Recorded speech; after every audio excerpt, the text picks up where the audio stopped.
All right, this is a Sunday bonus. Be quick. If we can do it in 60 seconds, it's a short.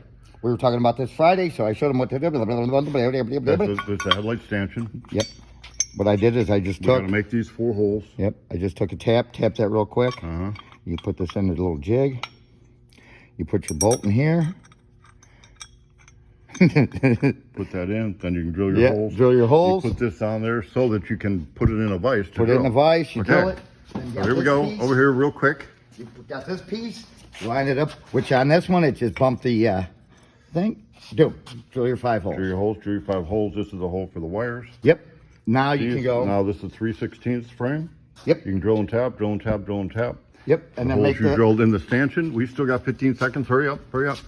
Now you got these holes drilled. Yep. Turn it over. You can countersink that. Yep. Put really cool button head bolt. Yep. And then ta-da, done. That's it.